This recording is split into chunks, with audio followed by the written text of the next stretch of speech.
시편 51편입니다. 51편 1절부터 19절까지인데요. 내용이 설교 시간에 언급되기 때문에 1절부터 7절까지만 보겠습니다. 1절부터 우리 7절까지 말씀을 잠깐 살펴보겠습니다. 시편 51편 구약 성경 839쪽이 되겠습니다. 839쪽 시편 51편 1절부터 7절까지 말씀을 제가 대독해 드리도록 하겠습니다. 하나님이여, 주의 인자를 따라 내게 은혜를 베푸시며 주의 많은 긍휼을 따라 내 죄악을 지워주소서. 나의 죄악을 맑게 씻으시며 나의 죄를 깨끗이 제하소서. 물은 나는 내 죄가를 아오미 내 죄가 항상 내 앞에 있나이다. 내가 주께만 범죄하여 주의 목전에 악을 행하였사오니 주께서 말씀하실 때에 의로우시다 하고 주께서 심판하실 때에 순전하시다 하리이다. 내가 죄악 중에서 출생하였으며 어머니가 죄 중에서 나를 잉태하였나이다. 보소서, 주께서는 중심이 진실함을 원하시오니 내게 지혜를 은밀히 가르치시리이다. 우슬초로 나를 정결하게 하소서. 내가 정하리이다. 나의 죄를 씻어 주소서. 내가 눈보라 히리이다. 아멘. 지금 코로나19로 인해서 정상적인 예배를 못 드리고 있습니다. 한 달째 지금 특별한 상황을 겪고 있습니다. 국가적인 긴급한 사태를 넘어서 이제는 전 세계적인 문제로 야기되고 있습니다. 이런 특별한 상황이다 보니까 평소에 우리가 했던 설교 주제를 가지고 설교하기는 조금 그렇고, 그래서 지금 벌써 이제 3주간에 걸쳐서 좀 이전 것하고 다르게 이 시국에 맞게 이제 설교를 하고 있는데요. 생각보다는 좀 길게 가는 것 같습니다. 지금 어제도 뉴스 잠깐 보니까 학교 이제 개학하는 것도 약간 좀 더 연기를 한 번 더 해야 되지 않느냐, 4월에 개학하지 않느냐 이런 생각을 하고 있는데, 지금 이 특별 예배를 언제까지 할 것인가 이것도 좀 우리가 신경을 쓰고 있는데, 그냥 주변 지인들과 우리 목사님들을 하고 얘기를 해보니까 보편적으로 이제 학교 상황에 맞게 가는 게 안 낫겠냐, 학교 개학하면 그때부터 정상적으로 하면 되지 않겠느냐, 이제 이 얘기를 하는데 생각보다 길어지다 보니까 이게 설교 주제를 잡기도 쉽지는 않습니다.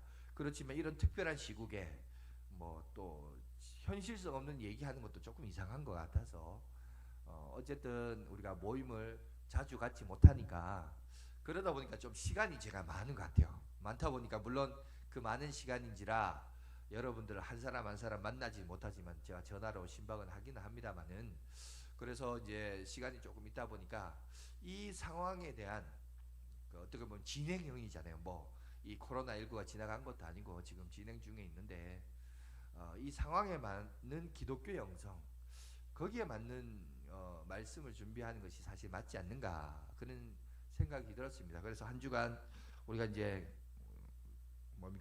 바이블 트레인 그것도 읽고 있고, 또 말씀도 이렇게 묵상을 해보면서 오늘 특별히 이제 시편 51편에 있는 말씀을 가지고 함께 나누려고 하는데요.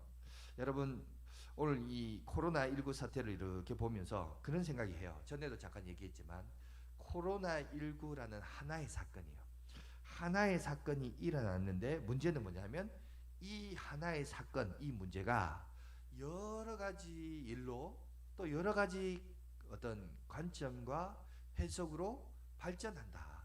전에 잠깐 했죠. 하나님은 하나의 일을 하지만 그리고 이 하나의 일이 여러 가지 관점과 해석으로 발전할 수 있다. 그죠? 그래서 제가 첫 번째 언급했건이 뭐냐면 신천지가 부각되었다. 표면 밖으로 나타났다. 그전에는 교회 안에서만 예수 안 믿는 사람은 도대체 신천지나 교회나 다 똑같은 거 아니냐 이렇게 생각했는데, 이제 신천지의 실체가 드러나기 시작하면서 굳이 교회가 들추어내지 않아도 방송국에서 각종 유튜버들에 의해서 하여튼 신천지는 뭐냐부터 시작해서 어떻게 돈 버느냐, 도대체 실체는 뭐고, 이만희 재산이 얼마고 뭐 다 나오더라고요. 그냥 일어났던 이벤트 해프닝 다 얘기 나옵니다. 그러니까 그 얘기를 쭉 소개하면서 우리가 그토록 개신교가 교회가 이 이단 문제에 대해서 몸살을 앓고 있었는데 자연스럽게 부각되고 등극하게 됐다. 이 부분이 어떤 긍정적인 요소로 하나 등장했다라고 했습니다. 오늘은 그 두 번째 관점을 조금 살펴보겠습니다. 그게 뭐냐? 여러분, 각 나라들이 지금 이 코로나 사태 때문에 특별히 이제 이번 한 주간의 큰 이슈는 그거였습니다. 코로나 사태로 인해서 여러분 전 세계가 이제 이 부분에 관심을 갖기 시작했습니다. 그 일주일 전쯤으로만 하더라도 여러분 이 문제는 특별히 동북아, 한중일 이 세 나라가 문제다. 물론 이제 중국에서 출발되었지만 하여튼 한국도 그저 신천지에서 급격하게 확진자가 많아지기 시작하면서 문제화되기 시작했지만 이제는 일주일이 지나다 보니까 지금 어제도 보니까 뉴스에 미국이 긴급 사태로 그죠 국가적 재난의 사태로 선포했습니다. 이탈리아 또 프랑스 또 이란 같은 경우에는 지금 거의 사망자부터 시작해서 확진자 수가 엄청나게 증가하기 시작하면서 이제는 그죠 동북아의 문제가 아니라 더 이제 집중적으로 보면 전 세계적인 문제로 지금 부각되고 일어나고 있는 것을 보게 됩니다. 그런데 오늘은 설교 준비를 일주일 하기 전에는 이게 한중일로 사실 제가 제안해서 준비를 했거든요.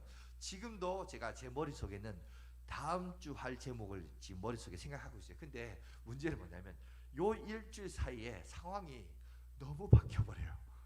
확실히 이게 하여튼 이 세계가 얼마나 지구촌이라는 느낌이 어떤 느낌인가라는 걸 느낍니다. 한 지역에서 일어난 사건이 그죠? 일주일 하루 이틀 만에 하루가 멀다 하고 뉴스가 상황이 바뀌어집니다. 그죠? 미국 대통령도 무슨 드라이브스루 한국은 확진자가 많다 보니까 그렇게 하지만 우리나라는 그거 필요 없다 그랬는데 어제 뉴스에 보니까 드라이브스루 어떻게 하는지 미국에서 배워가지고 월마트부터 시작해서 이제 그걸 이제 진행을 한다라고 합니다.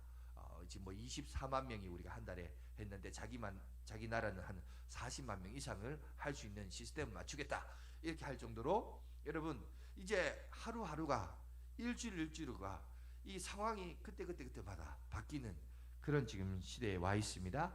그렇지만 오늘 여기서 이제 우리가 해야 될 것은 뭐냐면 오늘 우리가 집중적으로 봐야 될 것은 이 코로나 사태에 대해서 특별히 우리 동북아 한중일이 이 문제를 어떤 태도와 어떤 자세를 가지고 있는가 거기에 조금 우리가 집중을 조금 했으면 좋겠어요.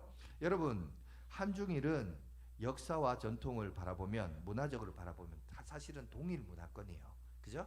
역사와 전통에 있어서 불교나 유교나 이런 문화가 많이 답습하고 영향력을 끼쳤던 전통적인 문화입니다. 동일 문화권이다 해도 여러분 이의가 없을 정도로 인정하는 그런 문화권입니다. 그런데 문제는 중국은 이제 이 코로나19가 발발되었던 국가이기 때문에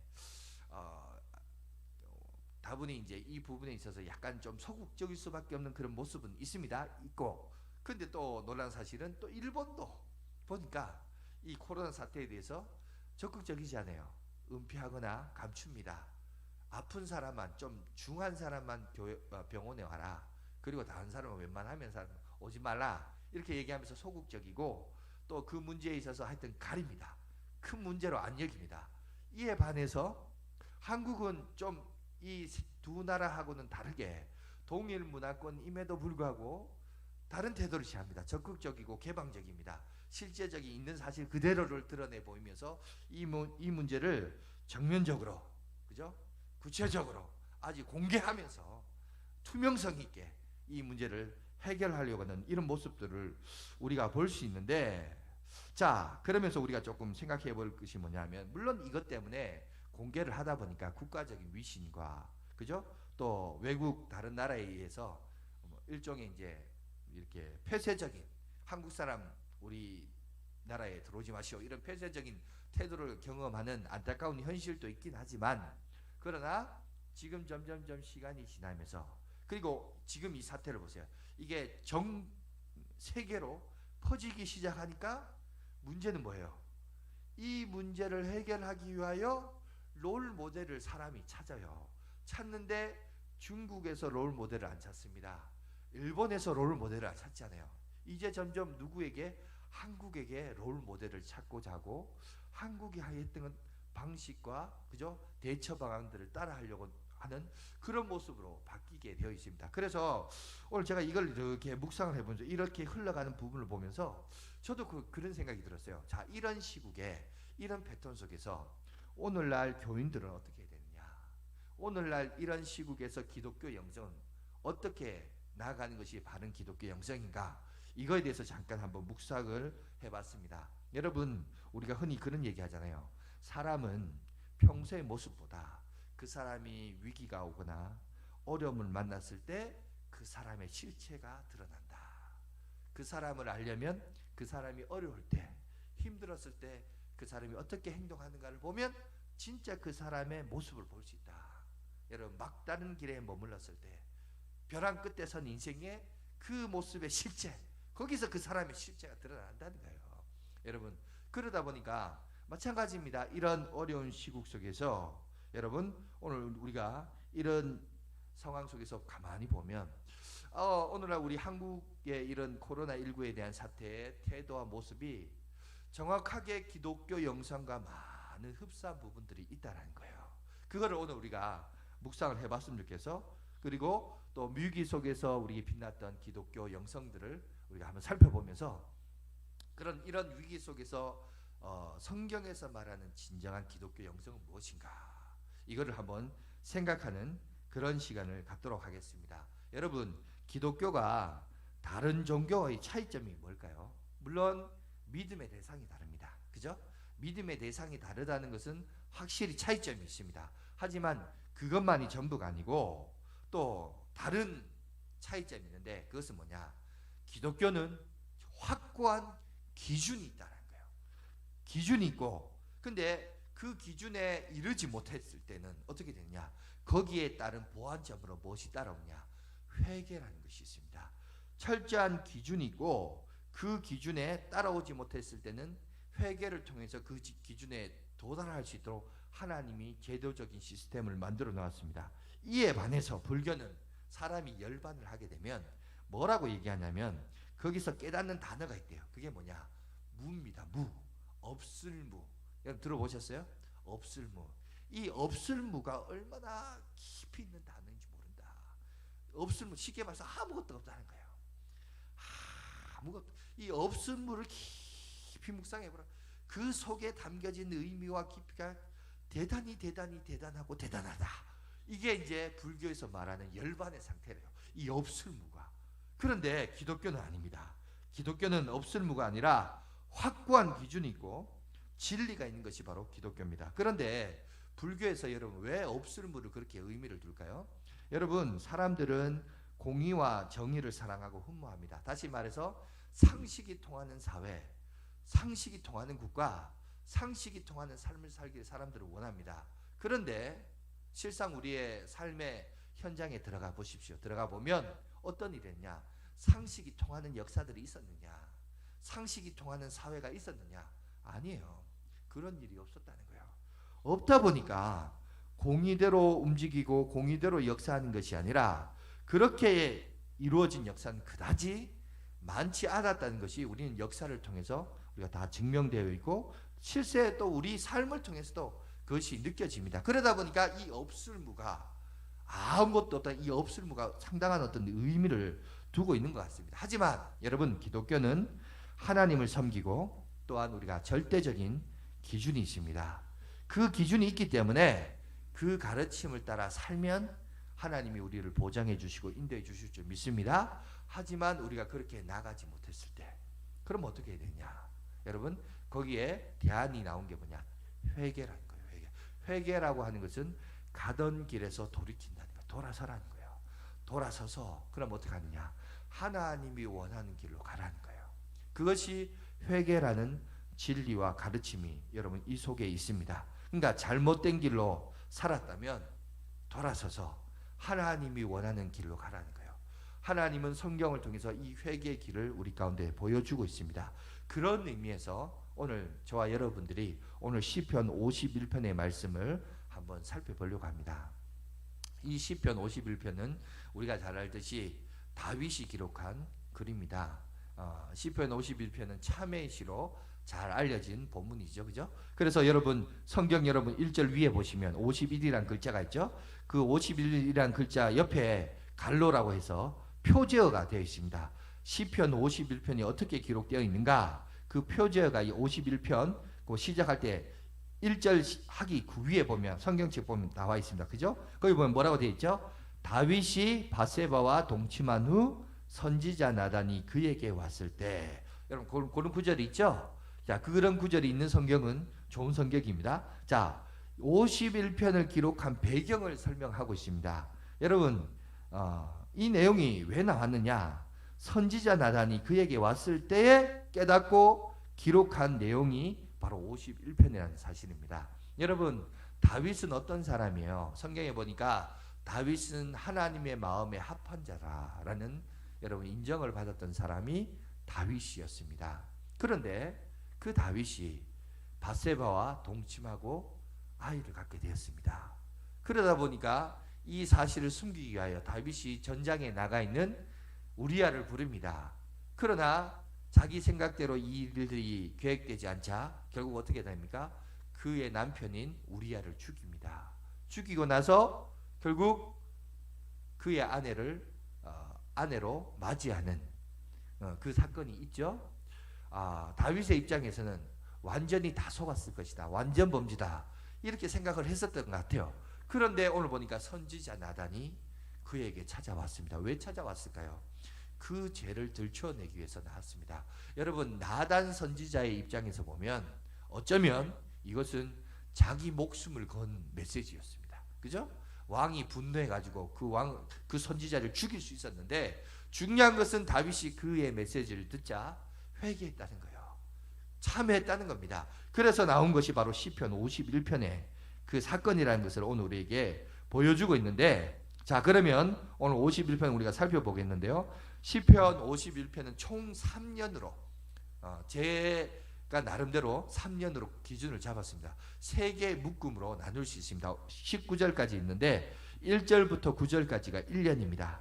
이 1년의 주제는 뭐냐? 바로 자기 자신과 죄에 대해서 언급을 하고 있는 것을 보게 됩니다. 자, 먼저 우리 2절하고 3절을 한번 보세요. 거기 보면 제가 읽어드릴게요. 나의 죄악을 맑게 씻으시며 나의 죄를 깨끗이 제하소서.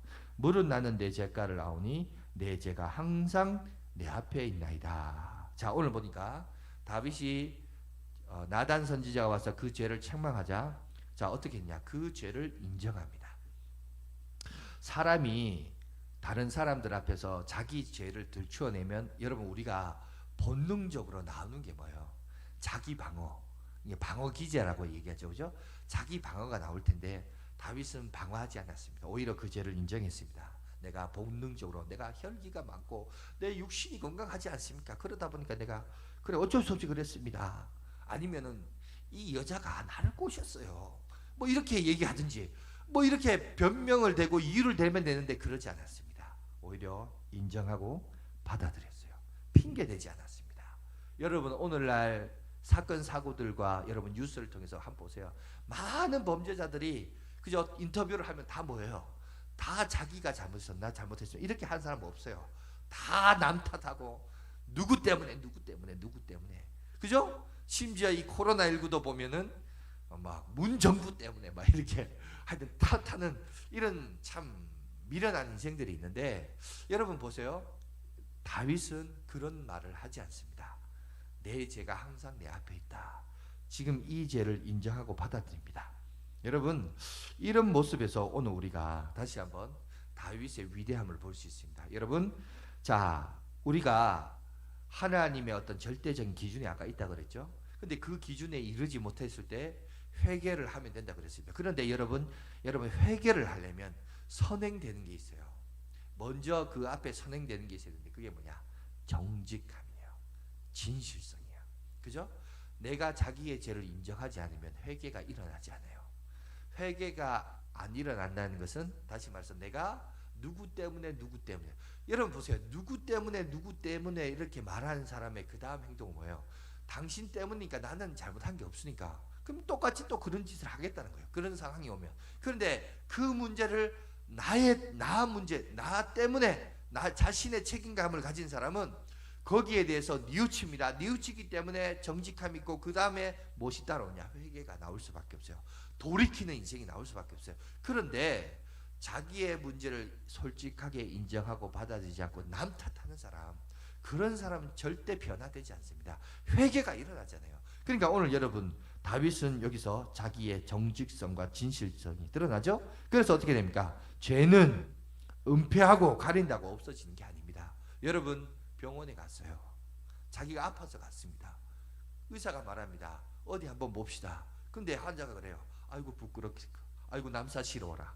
내가 어떻게 의사한테 이 속살을 보여주냐고. 절대 안 된다고. 여러분, 그러면 의사가 어떻게 할까요? 의사가 뭐 어떻게 해요? 못 고치는 거죠. 여러분, 아프면 어떻게 돼요? 그 아픈 함부를 드러내 보여줘야 돼요. 그거를 부끄럽다고 여기면, 부끄럽다고 자꾸 가리면 어떻게 됩니까? 못 고치는 겁니다. 치료 못하는 거예요. 마찬가지입니다. 죄는 우리가 하나님 앞에 나갔을 때 솔직하게 인정하고 그걸 드러내 보여줘야 돼요. 그래야 치료의 역사가 있는 겁니다. 고침의 역사가 있는 거죠. 그래서 핑계와 이유를 드러낼수록 여러분, 죄는 더 커져갑니다. 죄는 또 다른 죄를 낳는다고. 자꾸 어떤 부분에 있어서 우리가 하나님 앞에 정직함, 진실함, 정직하고 진실하게 나갔을 때 오히려 그 죄가 더 커지는 게 아니라 그 죄의 문제가 해결될 뿐만 아니라 치료될 수 있는 중요한 놀라운 역사가 있다. 오늘 우리가 다윗도 우리와 성정이 같은 인물이라 하나님의 마음에 합한 사람이라고 칭호를 받았지만 다윗도 인간인지라 죄를 지었어요. 그럼 죄를 지은 인간이 가져야 할 우선적인 기독교 영성의 첫 번째 자세, 그것은 정직함입니다. 진실합니다. 진실해야 회개가 따르고 회개가 와야 고침을 받고 치료가 되는 겁니다. 아무쪼록 저와 여러분도 이 진실함을 향해 나가는 저와 여러분이 되시길 간절히 바라겠습니다. 또한 여러분, 이렇게 고백하고 있는 그 모습을 보면서 자, 우리 1절 4절 계속 한번 보십시다. 거기 보면 하나님이여 주의 인자를 따라 내게 은혜를 베푸시며 주의 많은 긍휼을 따라 내 죄악을 지어주소서. 내가 주께만 범죄하여 주의 목전에 악을 행하였사오니 주께서 말씀하실 때 의로우시다 하고 주께서 심판하실 때 순전하시다 하리이다. 그래요, 그죠?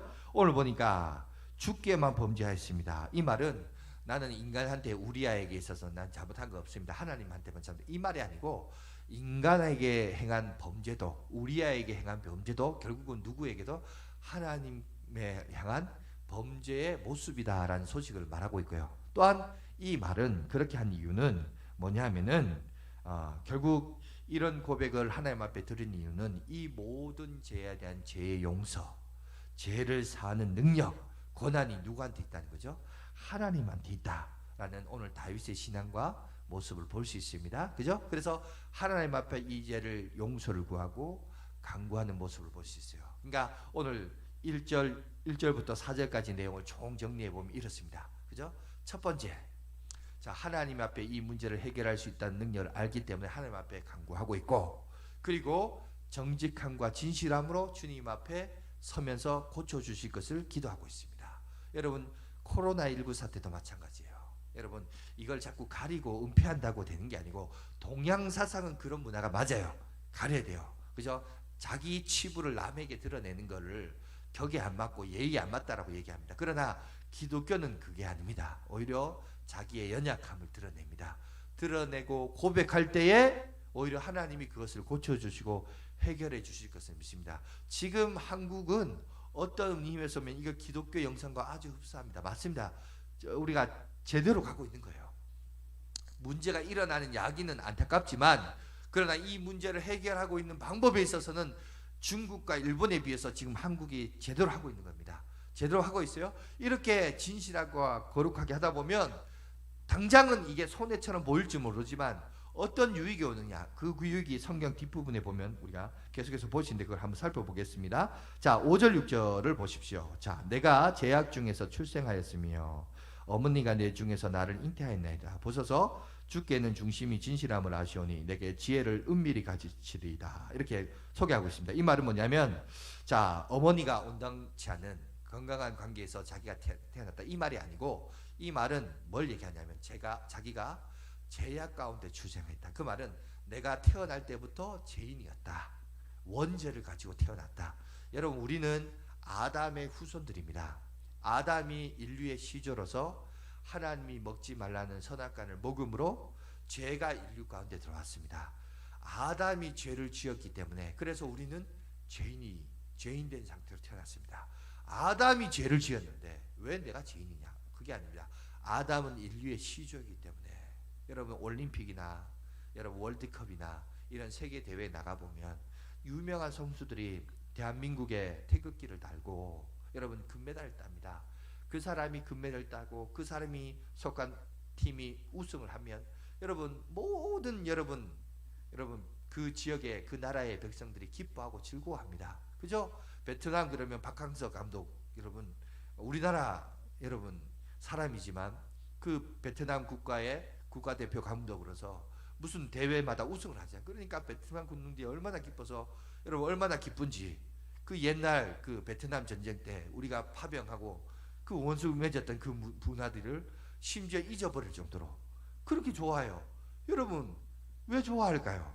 딴 거 아닙니다. 그 나라를 대표했기 때문에 그래요. 여러분 마찬가지입니다. 인류의 시조자인 이 아담이 범죄인데 왜 내가 죄냐?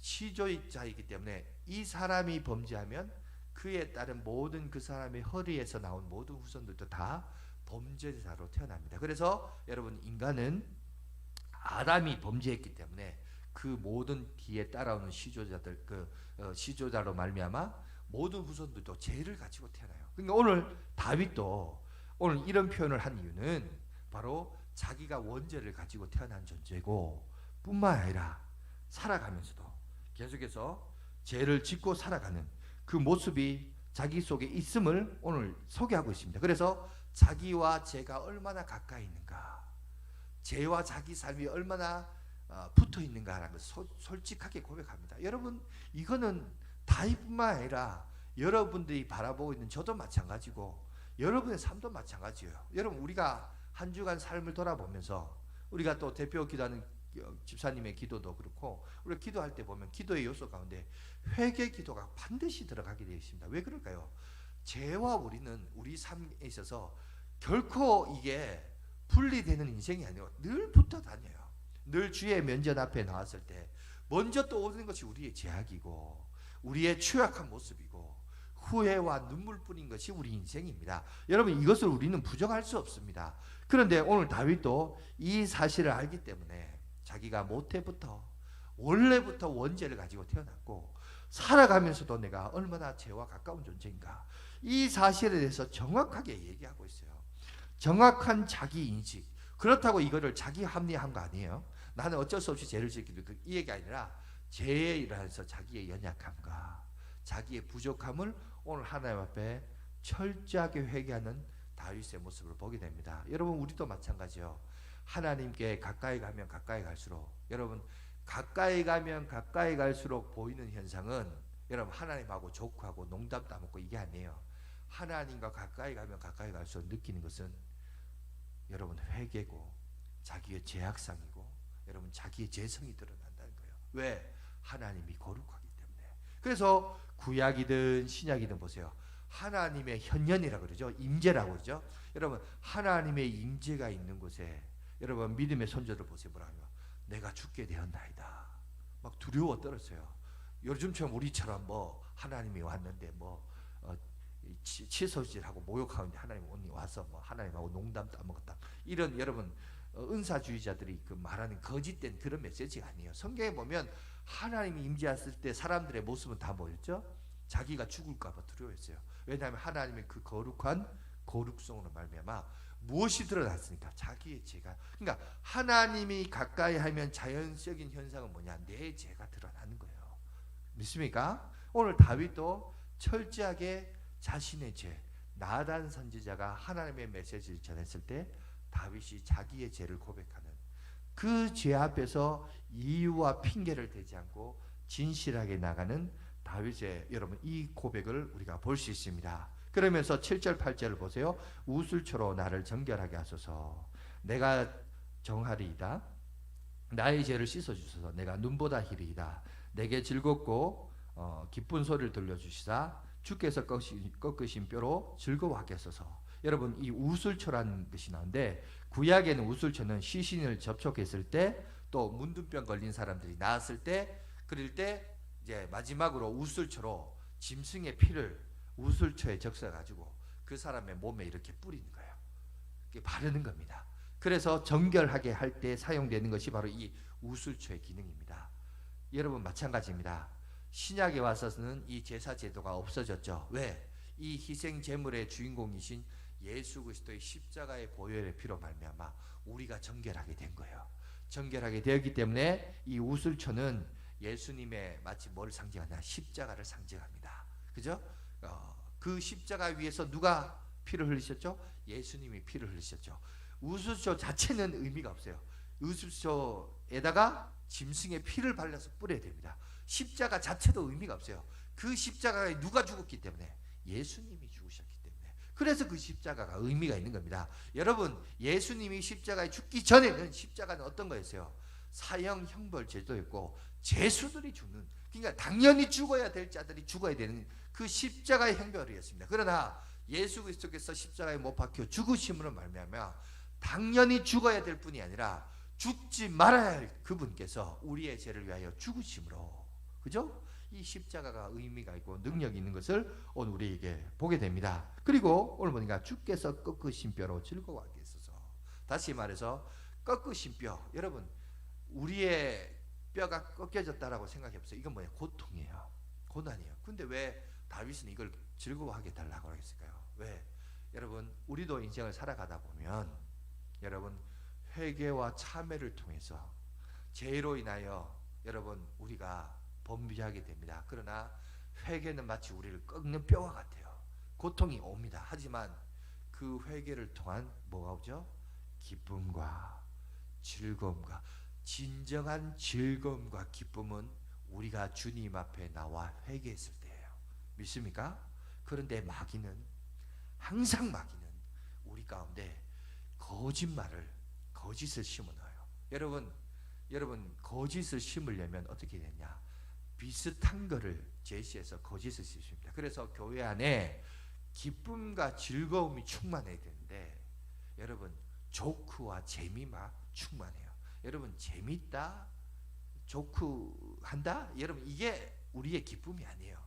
진정한 기쁨은 무슨 코미디언들이 웃기려고 하는 그런 웃김이 우리의 기쁨이 아니고, 그게 우리의 즐거움이 아니고, 진정한 기쁨은 예수 그리스도를 통하여 우리가 죄사함을 받고 하나님의 자녀가 되어서, 그죠? 그분으로 인한 구원의 기쁨을 만끽하는 거예요. 그런데 마귀는 항상 가짜를 제시해요.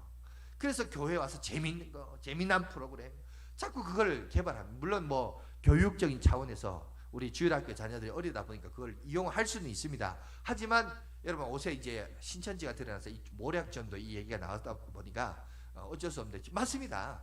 자꾸 가짜 따라하지 마세요. 진짜 기독교에서 말하는 기쁨은 뭐냐? 참회를 통해서, 그죠? 그 참회를 통해서 내가 구원받았고 하나님의 자녀가 됐고, 그래서 그로 인하여 오는 기쁨과 즐거움, 이거를 우리가 진짜 경험해야 돼요. 재미로 오는 기쁨과 즐거움이 아니라 하나님께서 나를 자녀 삼아 주셨으며 이 죄악 가운데 나를 건져 주셨다라는, 여러분 그 죄인이 참회함으로 오는 그 기쁨, 그게 우리가 기독교에서 진짜 회복되어야 될 영성입니다. 오늘 다윗은 이것을 오늘 우리에게 얘기하고 있습니다. 그러면서 이제 9절부터 15절까지가 이언이에요.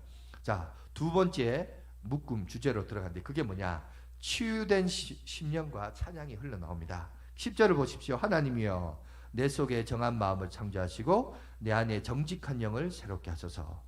내 속에 정한 마음을 창조하시고, 여러분 여기 정한 마음이란 말은 뭘까요? 이 말은 단순히 하나님의 은혜로만 구한 것이 아니라 여러분 아예 정결한 이 마음을 새롭게 창조해 달라고 얘기합니다. 오늘 단순히 용서의 차원으로만 끝나는 것이 아니라, 용서는 그 이전 상태로 회복을 말하죠. 한 걸음 더 나가서 성화된 모습, 좀 더 나은 모습, 발전된 모습, 하나님의 일을 향하여, 거룩한 삶을 향하여 좀 더 주님을 닮아가는 그 모습, 그것을 오늘 우리에게 오늘 다윗은 소개하고 있는 것을 보게 됩니다. 그래서 죄에 대해서 정직한 영은 어떻게 되죠? 우리를 새롭게 하는 능력이 있습니다.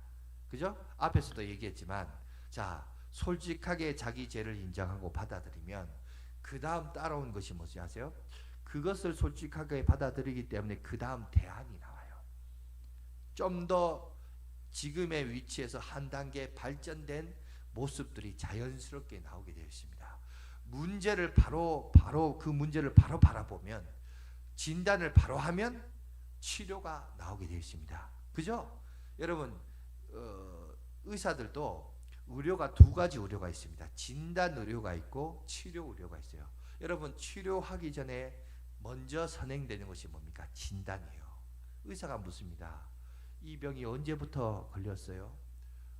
어떻게 해서 이 병이 왔어요? 의사가 그 사람의 인생을 모르기 때문에 환자에게 묻습니다. 심지어 요즘은 기계가 많이 발달해서 초음파, MRI 이거 기계를 통해서 진단을 합니다. 그래서 보면 진단 의료가 상당히 많이 진보되고 발전되어 있어요. 근데 왜? 진단을 똑바로 내려야 이 병이 어떻게 왔는지를 알아야 그 다음에 어떻게 되죠? 치료를 할 수 있으니까. 지금 코로나19도 간단해요.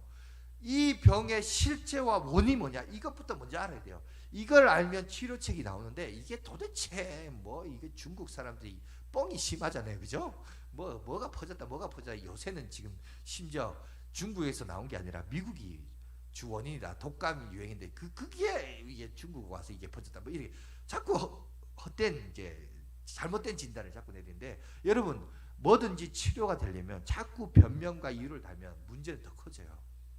솔직하게 받아들일 것은 받아들이고, 그래서 이게 무슨 누구 말대로 그 잘못된 동물을 먹어서 그런 건지 아니면 다른 경로인지 솔직하게 이거 진단부터 제대로 내야 돼요.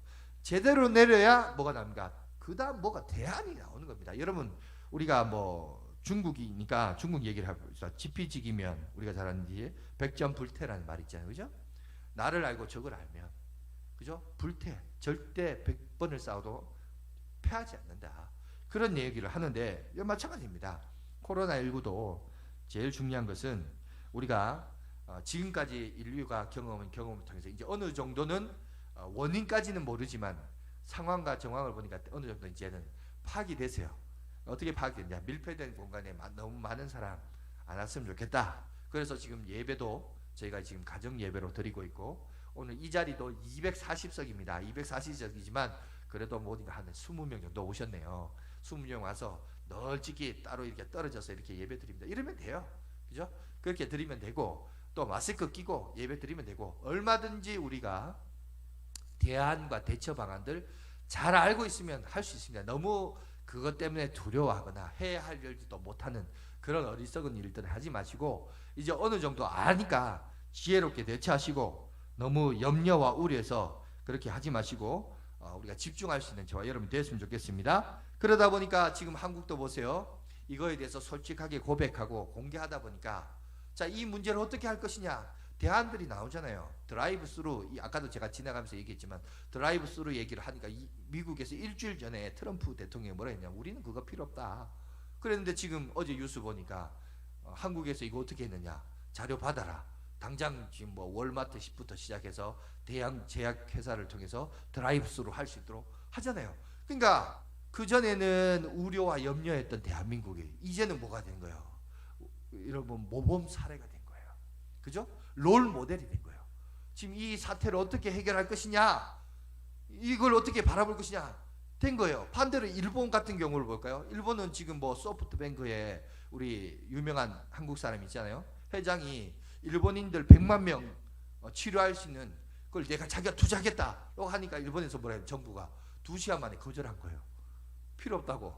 참, 하여튼 일본도 웃깁니다. 물론 지금 궁극적으로 그렇게 이야기가 나온 이유는 우리가 잘 알죠. 7월에 있을 올림픽 때문에 이 올림픽을 유치를 해야 되는데, 지금 저렇게 한국처럼 공개하다가 이 올림픽 취소될까 봐 그게 겁이 나가지고, 마치 이제 우리도 하루에 2만 명이 여러분 테스트 할 수 있는데, 지금 일본은 하루에 100명도 테스트를 안 한다잖아요. 그러면서 우리나라는 청정국가라. 야, 여러분, 다 욕합니다. 다. 안 그래요? 여러분, 말은 저래도 다 욕하고 뿐만 아니라 심지어 코로나19 뉴스를 통해서 뭘 얘기합니까? 지금 올림픽 이거 제대로 할 수 있겠냐, 연기해야 되지 않느냐, 취소해야 되지 않느냐, 지금 다 그렇게 얘기하고 있어요. 그러면서 자기 혼자만 우리나라는 깨끗하다, 다 그렇게 안 보는데 정작 자기만 그렇게 해요. 여러분 문제를 더 크게 해야 됩니다. 이거는 시간이 지나면 다 드러나게 돼 있어요. 그죠? 다 드러나게 돼 있는데 중요한 거 한번 봅시다. 어떻게 바뀌어지는지. 근데 중요한 건 보세요. 오늘 보면 자, 오늘 다윗은 자기의 문제를 고백하면서 정직한 영을 새롭게 해달라. 한 걸음 더 나가서 그저 진보된 그의 모습을 볼 수 있고 11절 12절 보세요. 나를 주 앞에서 쫓아내지 마시며 주의 성령을 내게서 거두지 마소서. 주의 구원의 즐거움을 내게 회복시키시고 자원하는 심령을 주사 나를 붙드소서. 여러분 주의 성령을 거두지 말라. 왜 그렇죠? 여러분 내 인생에는 다윗이 보니까 나는 내 삶을 돌아보니 내 삶 속에는 다 죄밖에 없네요. 그러니 이 죄밖에 없는 인생이 복된 삶이 되려면 어떻게 됩니까? 하나님의 영이 내 속에 함께 하셔야 된다는 거예요. 여러분 마찬가지입니다. 우리도 그렇잖아요. 돌아봤을 때 하나님이 나를 붙드시지 아니하시면, 성령께서 나와 함께 하시지 아니하시면 내가 살 수 없는 존재입니까? 그러니까 다윗이 가장 두려워했던 것은 하나님과 자기의 분리였어요. 자기 왕권이 실추되고 자기의 자존심이 상한 게 심각한 문제가 아니라 하나님의 거룩한 영이 내게서 떠나가는 것이 두려웠습니다. 여러분 우리도 마찬가지입니다. 우리 안에 내주하시는 성령님은 물론 구약의 인물이야. 다윗은 하나님의 영이 들어갔다 나갔다 하지만 신약의 예수 그리스도의 보혈을 입은 우리들은 하나님의 영이 우리 가운데 내주하시면 더 이상 떠나가지 않습니다. 하지만 내 속에 역사하시는 성령님이 활발하게 움직여야 되는데, 성령 충만하게 역사해야 되는데, 성경에 보니까 신약 성경에 성령을 소멸치 말라고 되어 있어요. 소멸이란 불을 끈다는 거죠. 성령을 근심하게 하지 말라고 그랬어요. 근심하며 운다라고 했어요. 성령님이 우리 안에 내주하시는데 그 성령님이 활발하게 움직여야 되는데 성령을 소멸하거나 근심하게 하는 일을 우리 속에 있으면 그 말은 뭐예요? 성령님이 내 속에서 역사해야 되는데 못 역사하는 거예요. 내 안에 제약된 자아와 새로운 성령으로 말미암아 새롭게 된 자아가 있는데 그 새롭게 된 자아가 역사할 수 있도록 움직여져야 되는데 내가 제약 가운데 있으면 그죠? 그 제약으로 인하여 성령의 역사가 그만큼 소멸되고 근심게 된다는 사실을 성경은 분명히 우리에게 얘기하고 있습니다. 다윗 시대는 하나님의 영이 있다가 나가지만 신약의 우리의 예수 그리스도의 보혈을 입은 우리들은 나가지는 않지만 그러나 그 역사와 능력은 자꾸 약해진다. 그걸 오늘 성경의 우리 지혜자를 통해서 우리에게 얘기하고 있습니다. 여러분 그런 부분에 있어서 우리가 하나님의 뜻을 알고 하나님의 뜻을 쫓아 순종하고 실행하며 살아가는 이 인생이 여러분 우리 속에서 생활의 현장 속에서 역사하시고 인도하시는 성령님의 이끄심과 능력이 우리 가운데 충만할 수 있다. 지금 그것을 오늘 다윗은 알았기 때문에 이렇게 우리 가운데 기도하고 있는 롤 모델을 제시하고 있습니다. 여러분 오늘 다윗도 우리에게 좋은 롤 모델로 제시하잖아요. 코로나19 사태도 옛날에는 불과 일주일 전이었어요. 일주일, 2주일 전만 해도 아유 한국 가지 말라고, 한국 저거 위태로운 나라라고 그랬던 지금 이 시국에 지금 유럽, 북미까지 여러분 사태가 커지니까 이제 어떻게 됐어요? 롤 모델이 돼버렸어요. 모범 사례로 한국 따라가자. 심지어 WHO도 못 믿겠다. 국제보건기구 담당 그 대표자 있죠? 그 사람이 보니까 에티오피아 출신이다 보니까 후진국 사람 세워놨더니만 이 사람은 괜히 성지국 눈치나 보고 있고 일본 뭐 잘못됐다 그러니까 일본에서 막 불이 켜고 화를 내니까 아이고 자기 실수했다고. 이게 후진국 사람을 세우니까 이 모양이다고 막 그래가지고 지금 대표자를 바꾸자고 그러고 심지어 WHO를 믿느니 차라리 한국을 따라해라. 지금 롤 모델로 모범 사례로 글로벌 스탠다드라 그럽니까? 그걸로 이제 바뀌었다고 합니다. 여러분 보세요. 거룩함과 진실함은 하나님 그 사람을 바꿔줄 뿐만 아니라 좋은 모범된 사례가 나중에 이제 성경에도 그 말이 나오면 13절 보세요. 13절에 이렇게 나오잖아요. 그래야면 내가 범죄자에게 주의 도를 가르치리니 죄인들이 주께로 돌아오리라. 뭐예요? 자기가 치유를 받을 뿐만 아니라 다른 사람에게도 뭐 한다 그죠? 내가 선한 영향력을 끼치겠습니다. 다윗이 고백하잖아요. 여러분 우리도 마찬가지예요. 솔직하게 당면한 문제를 개방하고 여는 것 물론 맞을 수 있어요. 이것을 개방하고 열기 때문에 쪽팔림과 부끄러움이 있을 수 있습니다. 천박한 표현을 드리자면 하지만 이게 나중에 다른 사람에게 롤 모델이 되는 거예요. 그죠? 다윗의 입장에서는 자기가 왕이고 하나님의 마음에 합한 사람으로서 엄청난 부와 명예를 가졌는데 이것을 고백한다? 엄청나게 부끄러울 수 있습니다. 부끄러울 수 있지만 그가 이렇게 고백하고 하나님 앞에 신앙적으로 바로 서다 보니까 오늘날 21세기를 살아가는 우리들조차도 이 다윗의 기도가 우리의 롤 모델이 될 수 있었던 거예요. 여러분 마찬가지입니다. 여러분 나쁜 것도 우리에게는 좋은 교훈이 될 수 있어요. 어떻게 치료하고 회복될 것인가. 오늘 다윗의 이 모습을 통해서 오늘 우리들도 조금 도전받고 나가는 저와 여러분이 되었으면 좋겠어요. 자 14절 보세요. 도움을 바라는 기도를 계속해서 반복합니다. 그죠? 다윗이 뭐 했다가 또 도와달라고 죄를 고백하고, 이 왜 행설수설하는 게 아니에요. 여러분 우리도 마찬가지입니다. 코로나19가 지금 끝난 거 아니에요. 그죠? 계속해서 뭔가 우리도 지금 뭐 100명 이하대로 지금 떨어진다, 100명대로 떨어졌다 이렇게 얘기하지만 떨어졌다고 끝난 거예요. 지금 중국도 뭐 이게 점점 감소 상태로 오고 있지만 그렇다고 끝납니까? 아니죠. 유럽 지금 북미 또 퍼져가지고 제차, 3차, 4차 재발할 수 있는 기회가 얼마든지 많습니다. 지금 이건 끝난 거 아닙니다. 그러니까 우리도 경각심을 가지고 계속해서 기도해야 됩니다. 다윗도 마찬가지였죠. 제 문제에 있어서 한번 그러고 끝난 게 아니라 계속해서 그 부분을 14절에 고백하고 기도합니다. 자, 그러면서 3년으로 들어갑니다. 16절에서 21절에 제사에 대해서 오늘 우리에게 적용하자면 예배에 대해서 오늘 우리에게 언급합니다. 16절 17절 보세요. 주께서는 제사를 기뻐하지 아니하시나니 그렇지 않으면 내가 드렸을 것이라. 주는 번제를 기뻐하지 아니하시나이다. 하나님께 구하는 제사는 상한 심령이라. 하나님이여 상하고 통회하는 마음을 주께서 멸시하지 아니하시리라. 여러분 여기서 이제 다윗이 뭘 얘기하냐면 제사에 대해서, 제사의 근본 정신에 대해서 오늘 우리에게 얘기합니다. 여러분 제사의 근본 정신이 뭡니까? 자기가 지은 죄를 동물이 대신 생명을 바쳐가며 피를 흘리며 희생해서 대속제물이 되어서 그 대속제물로 말미암아 내 죄가 가리워지는 거예요. 그죠? 용서함을 받는 겁니다. 그게 바로 제사를 드리는 행위입니다. 그런데 하나님 앞에 용서받지 않는, 받을 수 없는 제사가 있다는 거예요. 그게 뭐냐? 그때 당시 많은 유대인들이 그냥 그럼 제물만 바치면 되겠네, 마음과 성의가 없이 그 죄에 대한 뉘우침 없이 물질만 바친 거예요. 그런 형식만 있는 예배인 거예요. 형식만 있는 제사를 드린다. 그러니까 오늘 다윗이 16절에 그렇게 하죠. 주께서 제사를 기뻐하지 아니하신. 왜 하나님이 제사를 기뻐하지 않아요? 하나님이 재우신 제정인데 하나님이 제사를 기뻐합니다. 그런데 왜 그럴까요? 드리는 자가 마음이 없는 거예요. 형식만 드리는 거예요. 여러분 오늘날 이 시대의 예배도 마찬가지입니다. 여러분 우리가 정상적인 예배를 못 드리기 때문에 어쩌면 옛날에 그때 예배 드렸던 모습을 사모하고 흠모하는 사람들이 있을 거라고 봅니다. 참 그런 마음을 갖는 것이 복된 마음이라고 생각합니다. 하지만 또 우리가 기억해야 될 것은 예배를 드리되 마음을 다하여 드리지 않고 이 자리에 예배 있다 할지라도 마음은 딴 데가 있고 딴 생각하고 뜬구름 잡고 있고 이러면 그거는 하나님 앞에 드릴 수 있는 온전한 예배가 아닌 거예요.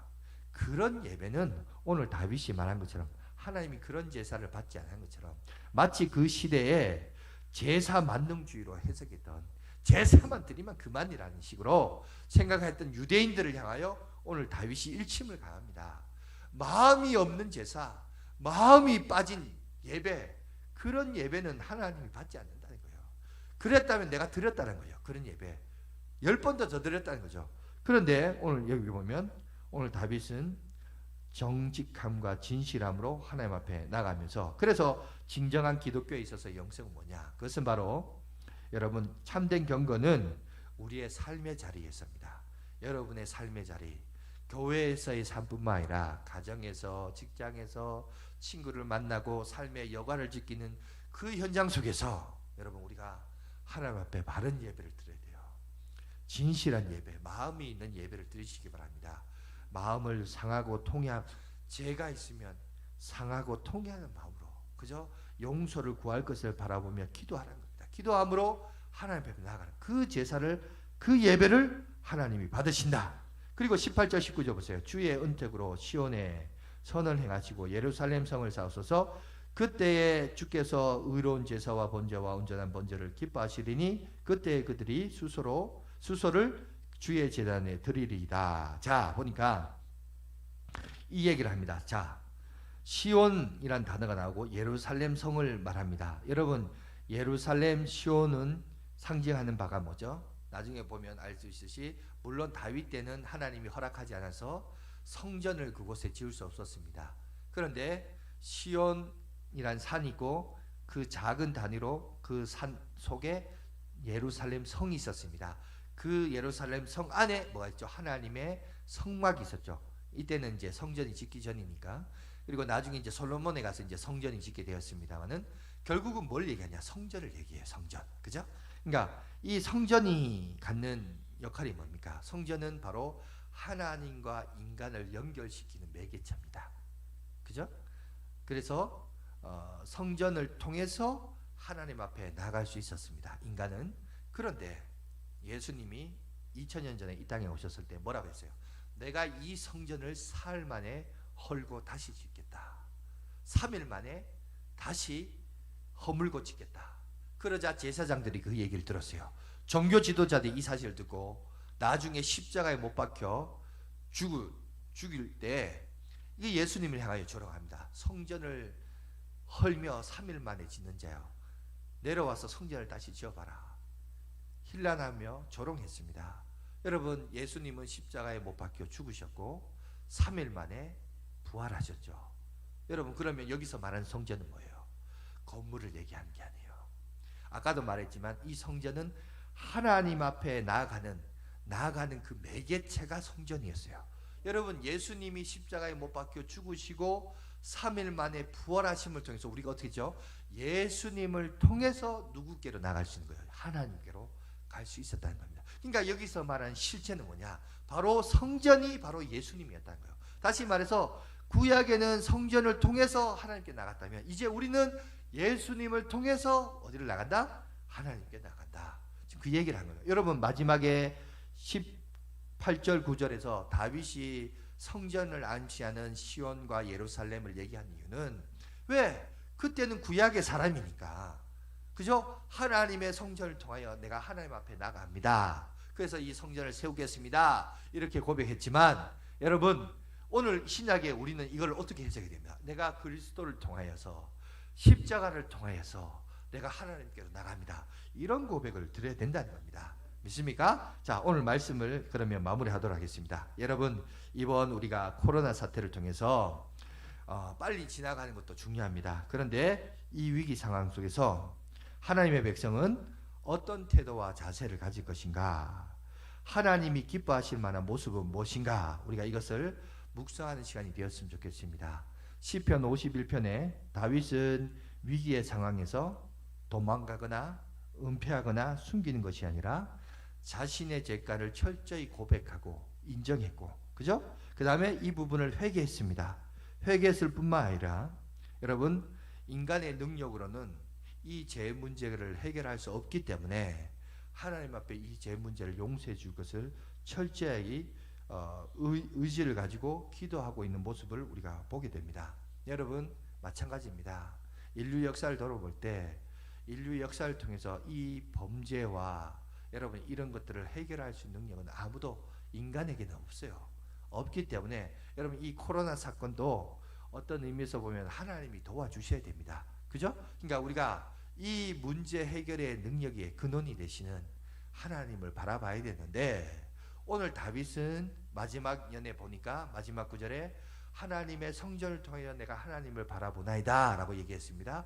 여러분, 오늘 우리는 그러면 다윗의 고백을 그 정신을 이어받아서 오늘 하나님을 바라보는 매개체로서 우리는 예수님의 십자가의 보혈을 통하여 삼위 하나님을 바라볼 수 있는 지혜와 능력을 갖는 저와 여러분이 되었으면 좋겠습니다. 그래서 오늘 하나님이여, 지금 코로나19로 인해요 전 세계가 요동치며 이 질병 하나 때문에 몸살을 앓고 정신적으로 심리적으로 불안하며 떨고 있는 이 시대에 하나님 우리에게 주님의 그 십자가를 통하여서 우리가 삼위 하나님을 바라볼 때 이 문제의 해결자의 근원자가 되시고 이 해결해 주시는 주체가 되신 하나님께서 우리의 삶을 통해서 역사해 주시고 인도해 주셔서 이것을 고쳐 주시고 회복해 주실 것을 바라보는 그런 다윗의 심령을 가지고 기도할 줄 아는 저와 여러분이 되시길 간절히 바라겠습니다. 이것이 오늘날 이 시대에 우리가 가져야 할 바른 기독교 영성의 자세가 아닌가 이렇게 생각합니다. 다음 주에는 제가 미리 강구합니다. 지금 보세요. 오늘날 이 사회는 21세기가 점점 어떻게 해요? 개인주의화돼요. 개인주의화되는 이 세상에 지금 무슨 사계가 있죠? 전염병이요. 근데 이 전염병은 어떻게 해서 일어나죠? 공동체성이에요. 그저 공동체의 문제입니다. 이 공동체가 어떻게 행동하느냐. 그리고 구약에 보면 공동체 속에서 어떻게 행동하는 이게 나타나요. 그러니까 여기 보면 이게 하나의 사건인데 참 신기해요. 이 개별화되고 초극단 개인주의화되는 이 사회에 공동체가 뭔가를 야기시키는, 공동체는 어떻게 돼야 되는가라는 것을 생각하게끔 이렇게 하나님의 어떤 메시지를 우리 가운데 보여주는 것 같습니다. 이거에 대해서 조금 한번 묵상하는 시간을 갖도록 하겠습니다. 기도하겠습니다. 사랑과